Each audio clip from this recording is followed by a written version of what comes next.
Hey guys, welcome back to Kasoni Means. Today we're going to be doing a quick little preview of the Washington football team versus New York Giants game that will be happening at I think 1 o'clock tomorrow, Sunday, November 8th. So I've got a calendar back there. That's what I was looking at. And Washington football team closing as 3-point favorites in this one. It'll be in Washington. This will be the first game when Washington will actually have fans, so I think that'll boost their chances a bit. And you're looking at this team's, Washington is coming off of a bye week. They are going to have fans. They're going to be at home. I think all this kind of boosts Washington just a tiny bit, so I should go ahead and get over that. Before we start talking about the actual stats and stuff, just saying the situation is kind of going in Washington's favor. Also, I'd like to point out that looking at their division, Washington right now is 1.5 games behind Philadelphia. And if they win, Washington, the Eagles are on a bye week, so it will bring them to just a half a game behind, and then we'll see what happens in the following weeks. The Giants, on the other hand, I think they're 2.5 games behind them. They're 2.5 games behind them. In my opinion, I think if they lose this game, I know it's really close, but just how bad the Giants are, I think this could push the Giants out of contention for the division. I know no matter what, they won't be knocked out of the playoffs. I mean, the Jets would have to lose a couple more games to be knocked out of the playoffs, but it would take a serious amount of luck for them to. It'd take a pretty big surprise for them to make the playoffs. Washington, if they lose this game, it'll make it a lot harder, but I definitely don't think they'll be knocked out of it yet. But just being 3.5 games behind whenever you are 1-8 is really tough. But right now, this game hasn't happened yet, and we're going to talk about what I think is going to happen. So that's just, right now, both of these teams cannot take first place in the division yet. That cannot happen this week. I'm looking at everything. Washington's offense, actually. So we all know that Washington's defense, I think I've seen people saying that it's top 5. They definitely have one of the best defenses in the league. Definitely one of the best defensive lines. Obviously, their passing defense, I think I saw was first overall in the league in week 7. So definitely they played pretty well in their last game against the Dallas Cowboys.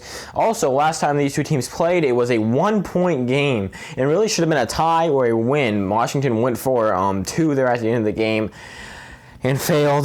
Obviously, it would have been 21-20. Unless the Giants had went back and kicked a field goal or something. We don't know what happened. But let's look at this thing. Washington right now, Antonio Gibson had a really big game. This whole offense really kind of showed what the best they could possibly be against Dallas. And Dallas possibly has the worst defense in sports, so it makes sense that they would play pretty well.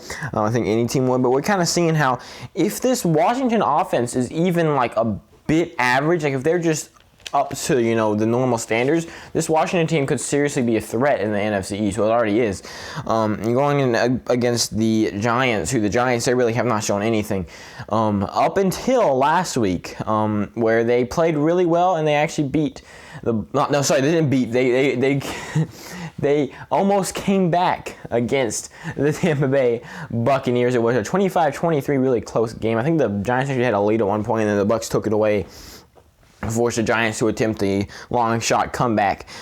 So the Giants, they looked pretty good last week. I don't know if they can pick it up this week, and especially since they're going up against a really, really tough defense this week. So that's really all I have to say, and now I'm going to kind of go into my predictions. I know it's not that long, but I don't want these to be 10 minutes long or something, and me just dragging out Terry McLaurin's so cool. They activated Steven Sims. He's not injured anymore, so yippee for Washington.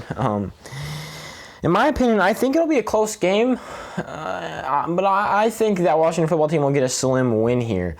Again, I think that they have shown, especially last week, or I guess last time they played 2 weeks ago, that they can be a formidable team in this league, or not formidable. They can be not terrible at points. I just haven't seen much of that from the Giants, and also the fact that it is at home after a bye week, and this will be the first time they have fans. And I think the fact that it's the first time having fans will really kind of pump them up, because they're used to playing at home, but now they'll be playing at home and they'll have people cheering them on. They're used to going to other teams' fields and having being cheered against. Now it's gonna be the first game in the season where they're being cheered for. They're coming off of a big win. They're probably feeling pretty full of themselves. I think that Washington gets a quick win. Would not be surprised if the Giants cover the spread, if it's a 2 1-point game, even a 3-point game. I don't know. Anyways, that's just what I think. If you want an actual score prediction, check my score predictions video for that. Thank you guys so much for watching this video. We do NFL content every single day of every single week of every single year. Yeah. So if you like NFL, might as well go ahead and subscribe. In my description, thanks to all my social medias, really just Twitter and Instagram, but still, we were very grateful if you went ahead and follow me in those places. And yeah, I hope to see you in my next video. In fact, I know I'll see you in my next video, or else.